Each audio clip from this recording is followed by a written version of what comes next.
성경 봉독하겠습니다. 오늘 주시는 말씀은 사도행전 26장 1절부터 23절까지 말씀입니다.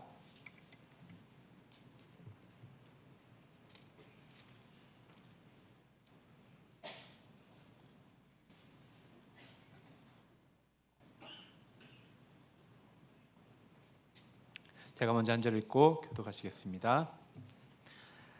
아그리빠가 바울에게 이르되 너를 위하여 말하기를 내게 허락하라 하노라 하니 이에 바울이 손을 들어 변명하되 아그리빠 왕이여 유대인이 고발하는 모든 일을 오늘 당신 앞에서 변명하게 된 것을 다행히 여기나이다.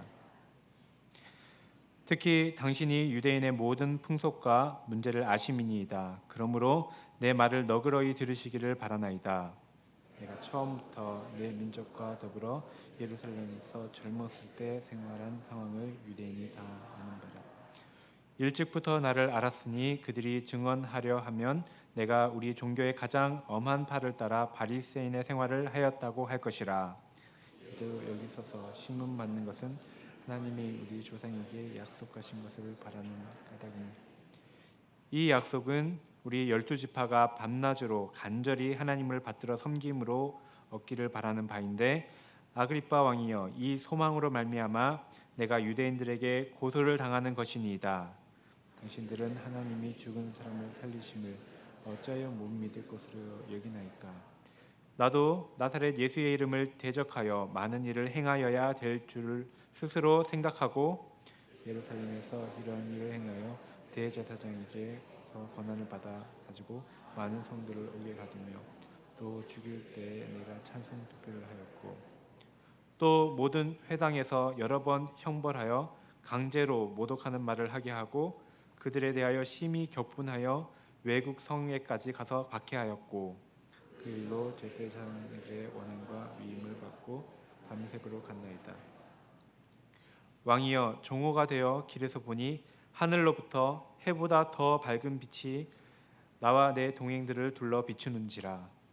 내가 다 땅에 엎드려짐에 내가 소리를 들으니 히브리 말로 이르되 사울아 사울아 내가 어찌하여 나를 박해하느냐.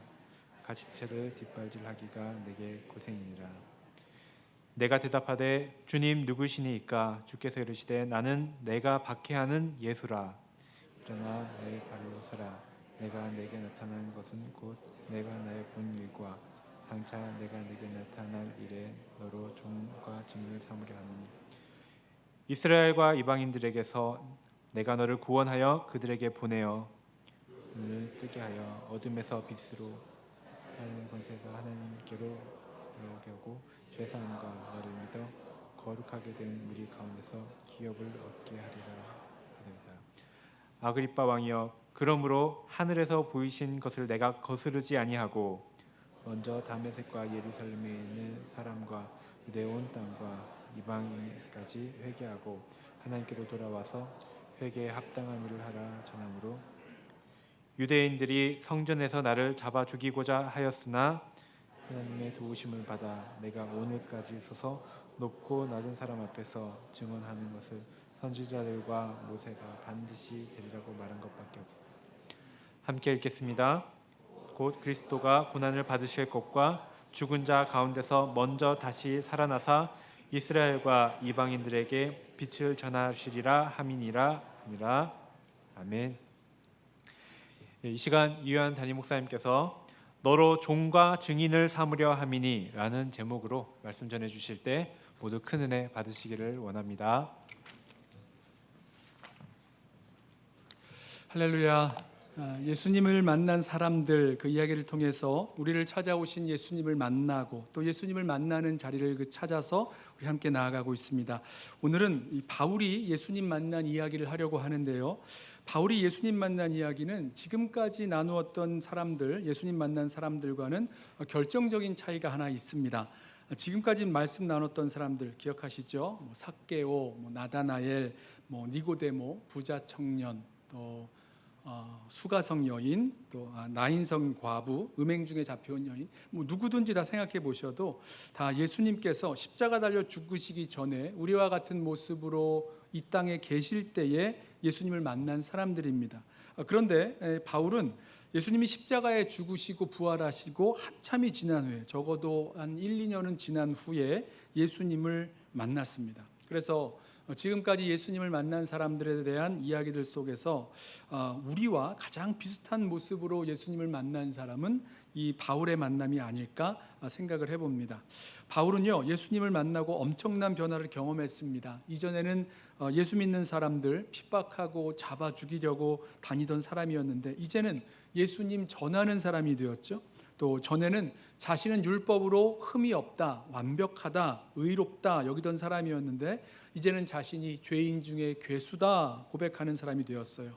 이전에 유익하게 여겼던 것들 이제는 해로운 것으로 여기고, 예수를 아는 것이 가장 고상하다 고백하면서 그리스도의 죽으심을 본받기까지, 그리스도의 고난에 동참하고 그리스도의 죽으심을 본받으려고까지 했던 사람이 되었습니다. 남은 일생 동안 복음 전하다가 그의 고백대로 정말 순교하기까지 나아갔었죠.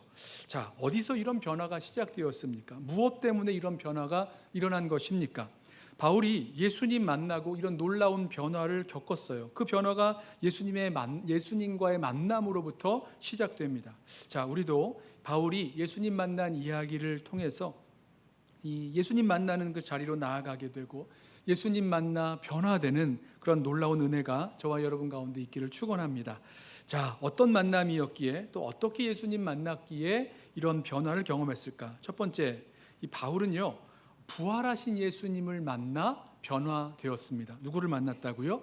부활하신 예수님을 만나 변화됩니다. 이 사도행전을 보면 바울이 예수님 만난 이야기가 3번 나오는데요.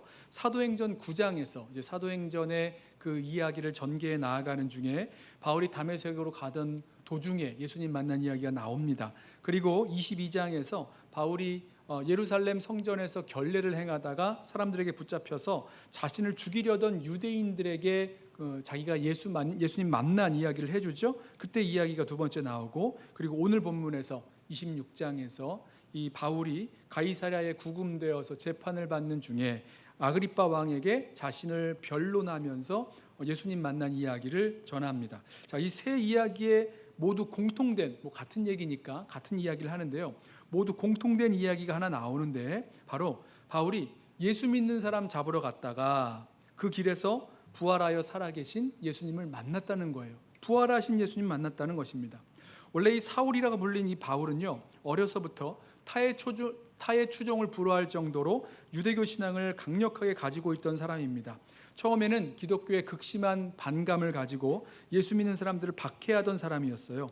오늘 본문에서도 이 바울이 아그리빠 왕에게 자신의 과거가 어떠했는지 알려주죠. 4절 말씀, 내가 처음부터 내 민족과 더불어 예루살렘에서 젊었을 때의 생활한 상황을 유대인이 다 아는 바라. 일찍부터 나를 알았으니 그들이 증언하려 하면 내가 우리 종교의 가장 엄한 파를 따라 바리새인의 생활을 하였다고 할 것이라. 9절, 나도 나사렛 예수의 이름을 대적하여 많은 일을 행하여야 될 줄 스스로 생각하고 예루살렘에서 이런 일을 행하여 대제사장들에게서 권한을 받아가지고 많은 성도를 옥에 가두며, 또 죽일 때에 내가 찬송 투표를 하였고, 또 모든 회당에서 여러 번 형벌하여 강제로 모독하는 말을 하게 하고, 그들에 대하여 심히 격분하여 외국 성에까지 가서 박해하였고, 그 일로 대제사장들의 권한과 위임을 받고 다메섹으로 갔나이다. 보세요. 왜 바울이 그토록 예수 믿는 사람을 박해해서 옥에 가두고 또 죽이고 또 다른 나라까지 쫓아가서 예수 믿는 사람들을 잡아오려 했습니까?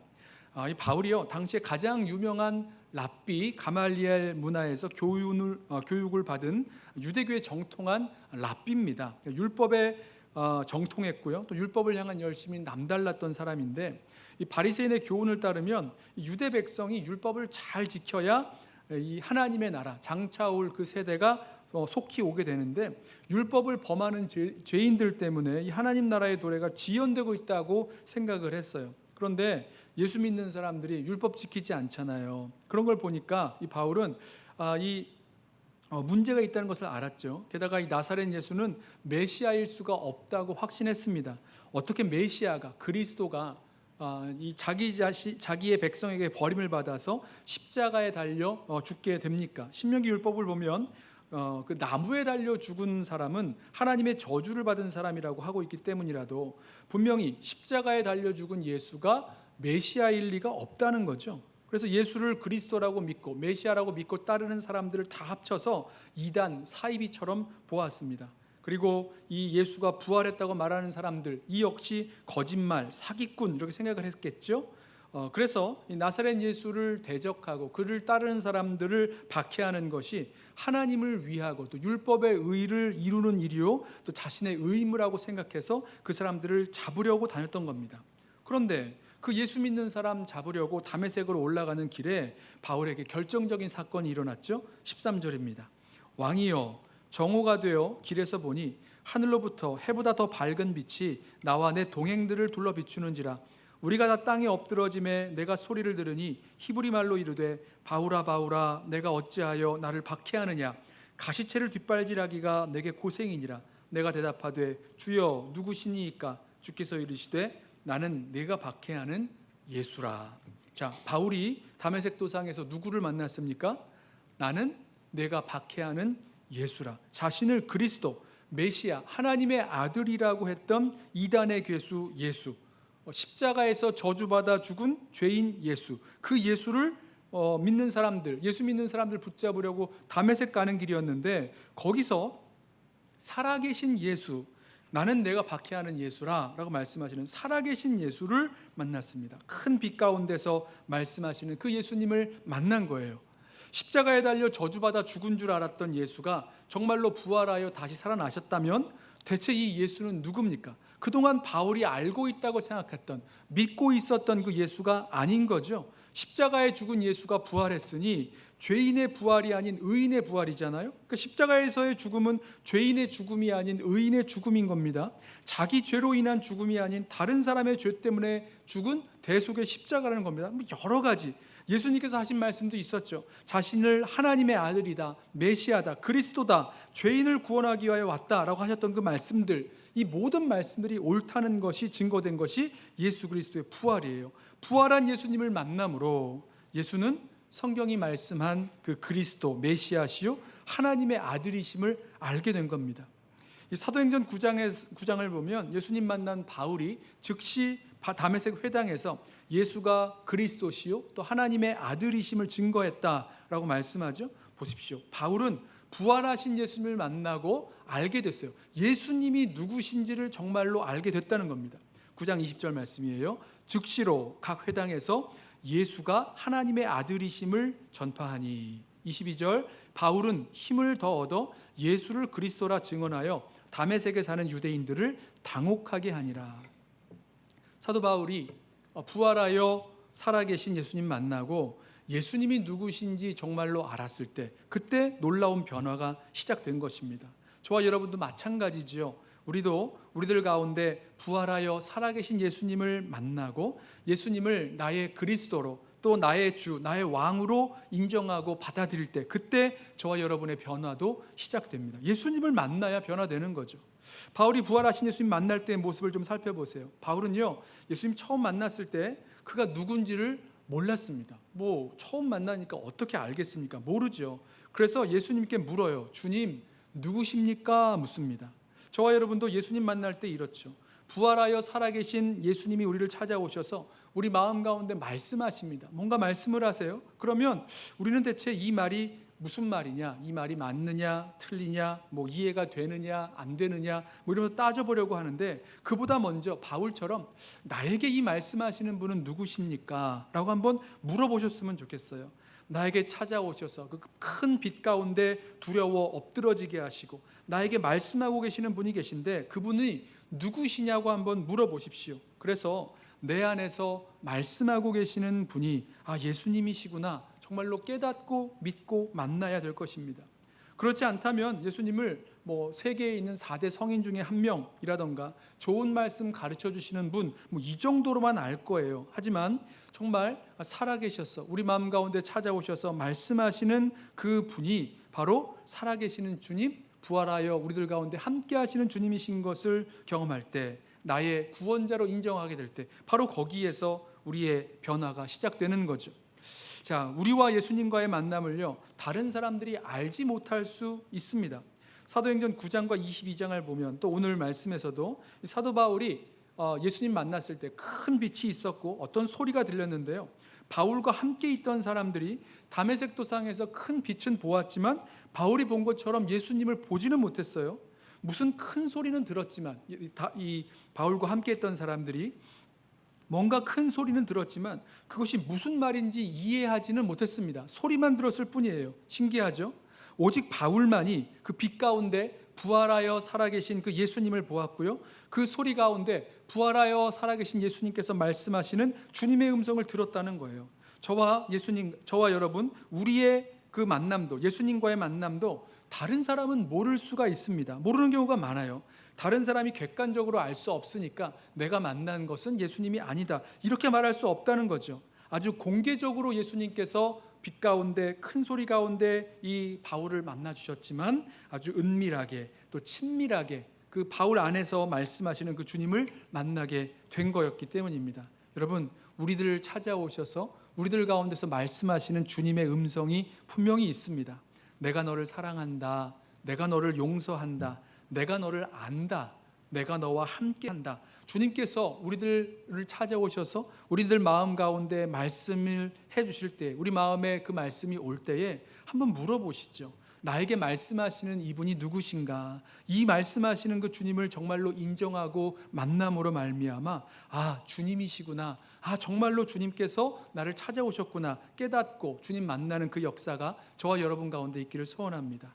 다른 사람은 몰라요. 살아계시는 그 주님께서 우리 안에 함께 하시고 말씀하시는 그 예수님이 계시기 때문에 그 예수님과의 만남을 통해 정말로 예수님이 누구신지 알고 믿고 순종하며 나아가는 저와 여러분 되기를 소원합니다. 자, 어떤 만남이었기에 이런 변화를 경험했는가? 두 번째는 바울이 자신을 추적해 오시는 예수님을 만나 변화되었습니다. 추적해 오신 예수님. 자, 바울을 찾아온 예수님은요, 바울을 부르시죠. 사울아 사울아 내가 어찌하여 나를 박해하느냐, 이렇게 말씀하시면서 아주 특이한 말씀을 하나 하세요. 가시채를 뒷발질하기가 내게 고생이니라, 이런 말씀을 하십니다. 원래 이 표현은요, 이 헬라 사람들, 헬라 그 작가들의 그 작품에도 등장하는 그런 격언과도 같은 말씀이라고 합니다. 그러니까 사람들이 금방 이해했을 거예요. 필로 같은 유대 그 당시에 아니죠, 조금 전이군요. 예수님 그 이전에 필로 같은 유대인 작가들도 이런 표현을 했다고 하는데요. 이 뜻이요, 하나님의 뜻을 거역하는 게 얼마나 힘드냐, 뭐 이런 의미라고 합니다. 그러니까 가시채를 뒷발질한다는 건요, 하나님께, 신에게 대항하는 것을 비유적으로 이렇게 표현하는 것이라고 합니다. 여기서 가시채가 뭐냐면 이 말의 옆구리, 말이나 짐승의 그 옆구리를 이렇게 막 찌르는 박차, 아니면 채찍, 아니면 가축몰이, 막대기, 이렇게 번역을 할 수 있는데, 우리 성경, 개역 성경 그 줄을 보면 줄을 달아놨는데 가축을 앞으로 몰기 위한 끝이 뾰족한 막대기라고 조그맣게 써 있을 거예요. 그래요. 자, 가축을 앞으로 몰아가기 위해서 끝이 뾰족한 막대기로 이렇게 막 때리기도 하고 찌르기도 하고 이랬다는 겁니다. 그렇다면 지금 예수님께서 이 바울에게 가시채를 뒷발질하기가 내게 고생이다라고 하신 이 말씀은 어떤 뜻입니까? 예수님 자신이 끝이 뾰족한 막대기로 이 고집센 소를 이렇게 몰아가는 것처럼, 아니면 그 어린 말을 길들이는 조련사처럼 그렇게 찌르기도 하고 때리기도 하고 몰아가고 있다는 겁니다. 그러면 그 고집센 소나 어린 말은 누굽니까? 바울인 거죠. 예수님이 바울의 그 마음에 어떤 아픔이나 또 압력이나 찌르는, 아니면 치시는 거로 치시는데, 고집센 소처럼 이 바울은 자기가 가려는 대로만 계속 가는 겁니다. 그러니까 계속 찔리고 계속 맞고 그 마음을 치시는 거죠. 계속 찔러대는 막대기에 그 가시채에, 그 가시채를 이 소가 아니면 말이 이 발로 막 차내는 것이 힘들고 고통스럽고 고생스럽다고까지 말씀하시는 거예요. 그렇다면 예수님께서 이 바울에게, 우리가 이 말씀을 볼 때 바울이 예수님을 여기서 처음 만난 것 같은데 어떻게 예수님께서 지금까지 바울을 이렇게 가시채로 이렇게 찔러 오셨는가, 인도에 오셨는가? 이런 질문이 생길 수가 있어요. 존 스타트 목사님의 나는 왜 그리스도인이 되었는가라는 책에서 예수님께서 어떻게 바울을 채찍질해 오셨는지를 아주 멋지게 설명을 하는데요. 몇 가지 그 예를 좀 들어보시죠. 예수님은 바울의 생각을 채찍질해 오셨다 설명합니다. 말씀드렸던 대로 바울의 그 신학적인 기준으로 보면 나무에 달려 죽은 예수님은 분명히 저주받아 죽은 거고, 그런 저주받아 죽은 사람이 메시아일 리가 없다는 거죠. 메시아가 아니고 메시아일 수 없어요. 하지만 바울의 생각을 계속해서 찌르시는, 강타하는 그 예수님에 대한 소문은 달랐던 거죠. 예수님의 그 놀라운 가르침, 예수님의 그 치유의 능력, 또 예수님의 온유한 성품, 이 가난하고 어려운 사람들을 불쌍히 여기시는 예수님의 그런 삶과 섬김, 그리고 죽은 자 가운데서 이 예수님이 살아나셔서 사람들이 만났다, 보았다, 뭐 얘기를 나누었다, 뭐 이런 소문들을 들으면서 사도 바울의 그 마음과 생각이 흔들렸을 것입니다. 부활하신 예수님이 정말이라면 아마도 예수님이 진짜일 수 있는 것 아닌가? 이런 생각이 들 수 있다라는 거죠. 그런 식으로 예수님은 바울의 생각을 이렇게 찔러 오셨어요. 또 한 가지 설명을 할 때에 예수님은 바울의 기억을 채찍질하셨다 설명합니다. 바울이요, 돌에 맞아 죽던 스데반을 보았습니다. 스데반이 돌에 맞아 죽을 때 천사와 같은 얼굴로 자신을 변호하면서 자신을 돌로 치는 자들에게 이 죄를 돌리지 말라고 기도했어요. 그런 스데반의 모습을 바울이 보았다는 거죠.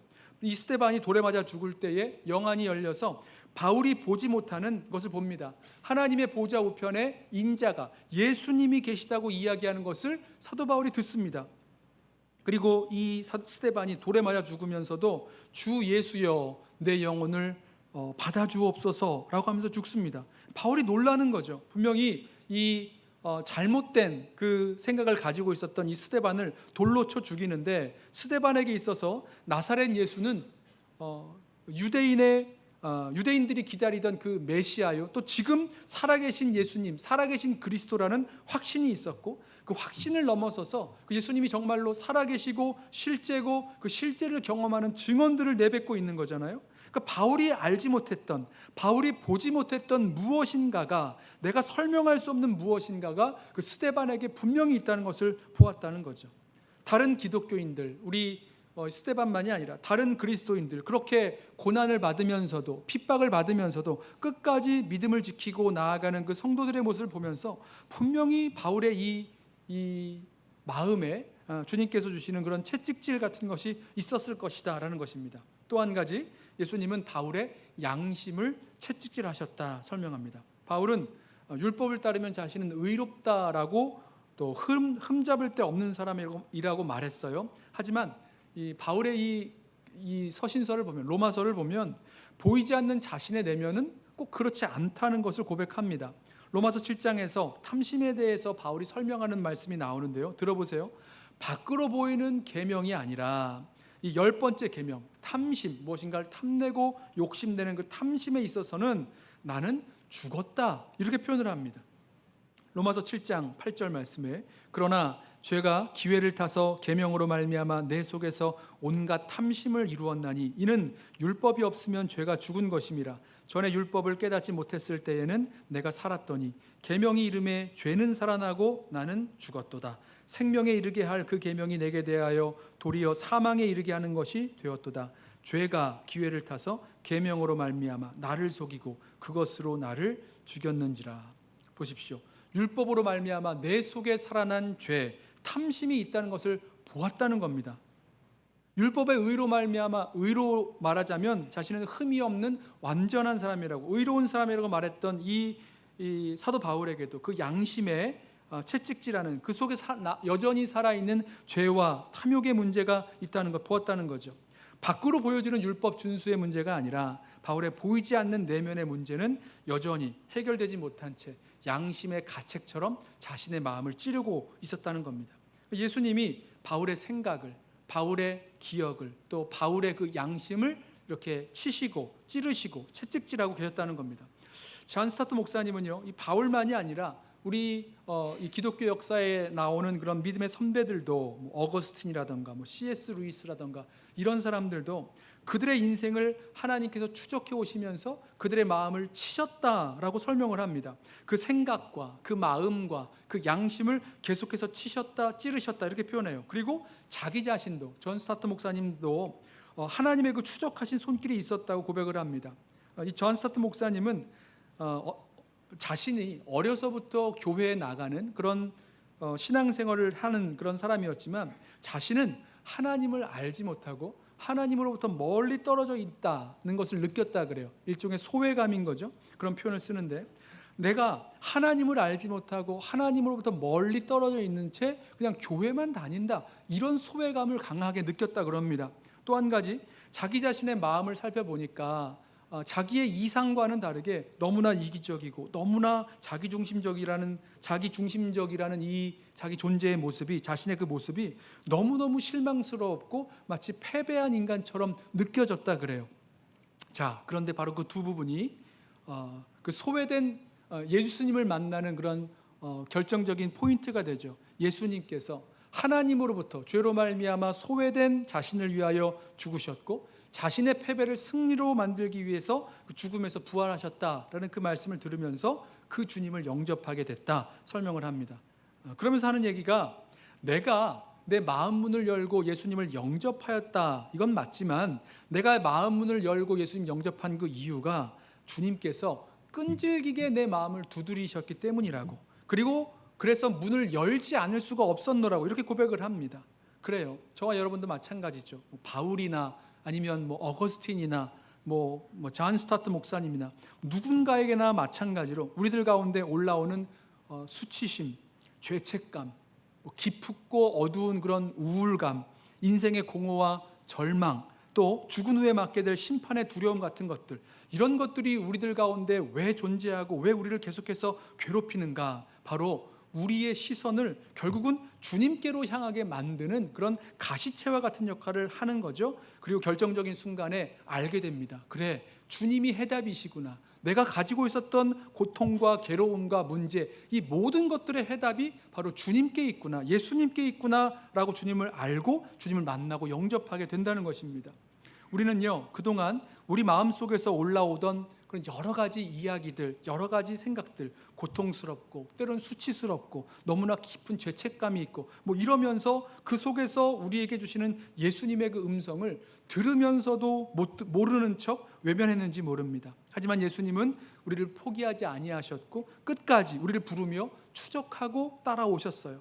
그리고 우리는 예수님의 부르심을 피해서 도망치면서 어디론가 문을 닫고 숨어 있었는지 모르겠어요. 하지만 예수님은 여전히 우리를 추적하셔서 계속해서 우리의 마음의 문을 두드리십니다. 그 마음 문을 두드리시면서 멈추지 않으시는 거예요. 그리고 그 시간들, 예수님께서 우리를 부르시고 추적하셨던 그 모든 시간들이 결국은 우리로 예수님을 찾고 예수님께 돌아가게 만드는 그런 가시채와 같은 역할을 한 것을 알게 됩니다. 주님께로 돌아서고 나면 알게 되죠.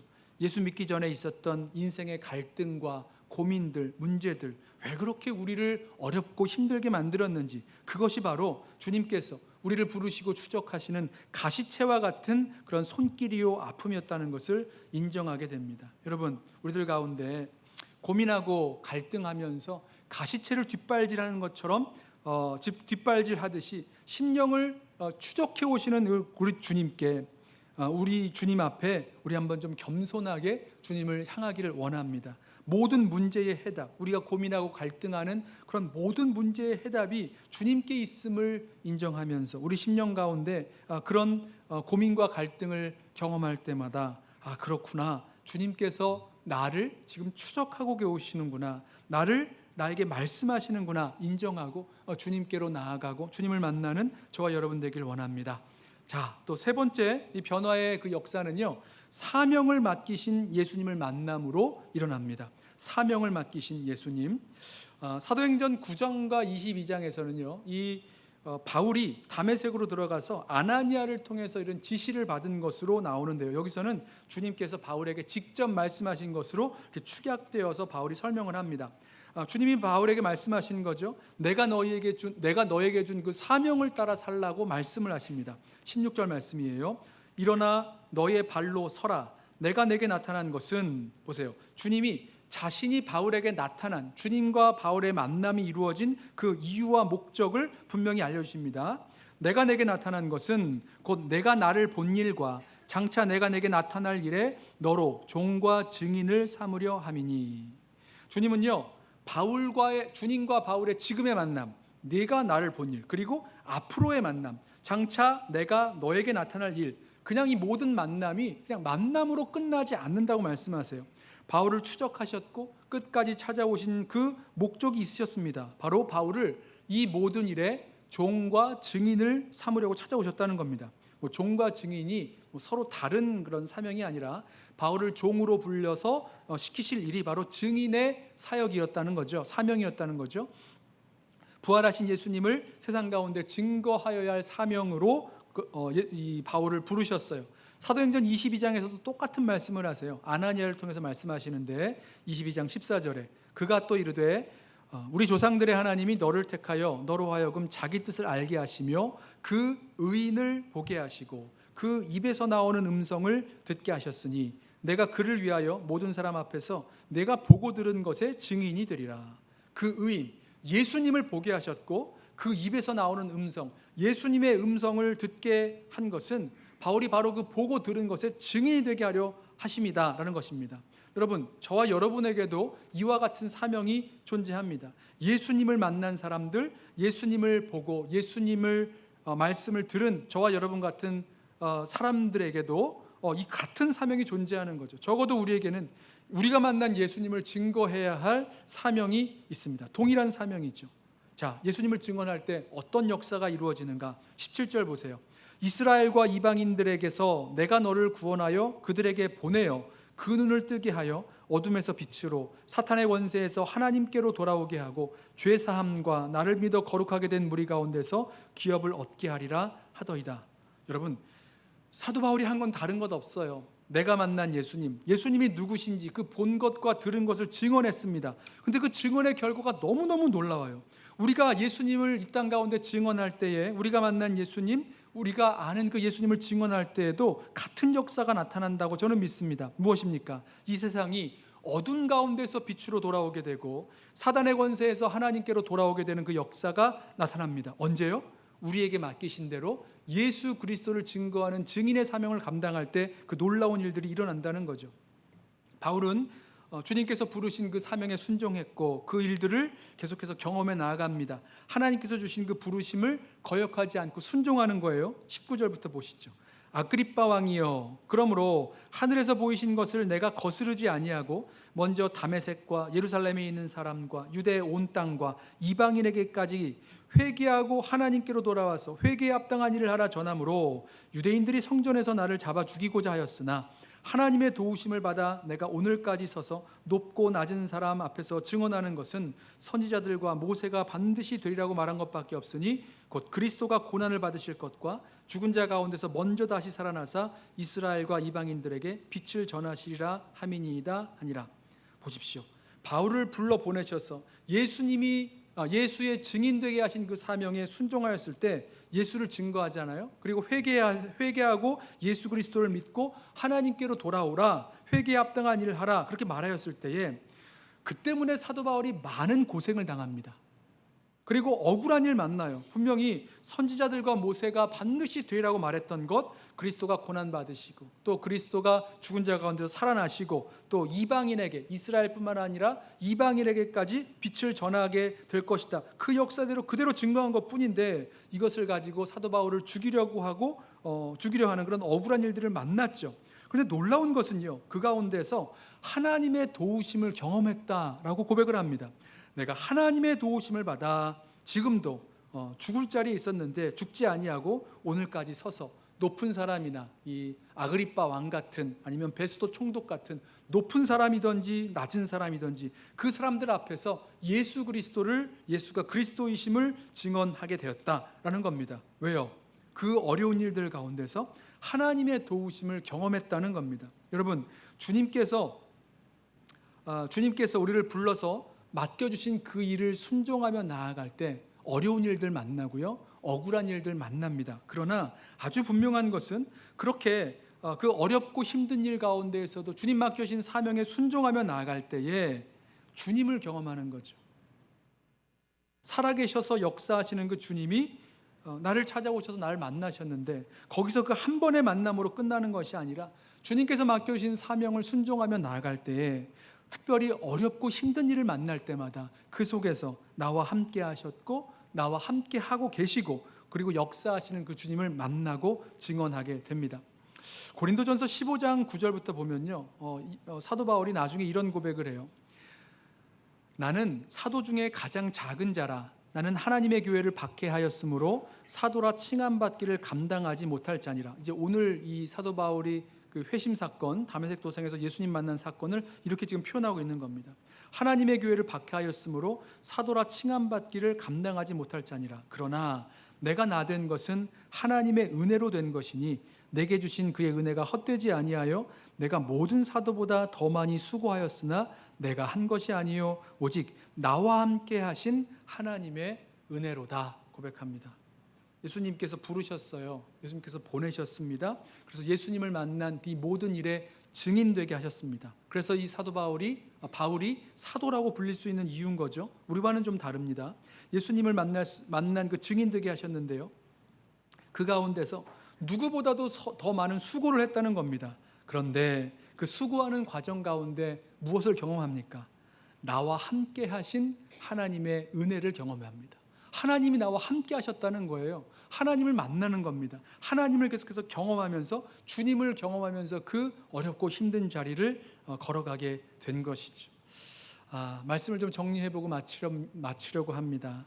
사도 바울, 예수님 믿는 사람 핍박하면서 잡으려고 다메섹 도상으로 올라가던 그 사도 바울이 부활하여 살아계신 예수님을 만났어요. 주님의 음성을 들었고요. 그 주님의 음성을 들었을 때 누구신지 물었고 예수님이신 것을 확인합니다. 저와 여러분에게도 그렇게 우리들을 찾아오셔서 말씀하시는 그 주님 앞에 그 주님이 누구신지, 나에게 말씀하시는 그 분이 누구신지 묻고 그 주님을 만날 수 있는 그 은혜가 저와 여러분에게 있기를 원합니다. 또 한 가지, 주님께서 우리를 그때만 부르시는 것이 아니라 지금도 계속해서 우리를 추적하시고 또 우리를 부르세요. 마음의 문을 두드리시면서 말씀하십니다. 그때마다 우리 마음에 고통과 아픔과 어려움이 올 때마다 그때에 주님의 음성을 들을 수 있도록 가시체를 뒷발질하기가 고생스러운 것이 아니라 주님께서 나를 부르시는군요, 나에게 말씀하시는군요, 마음문 열고 주님께 나아갈 수 있는 저와 여러분 되기를 원합니다. 그리고 마지막으로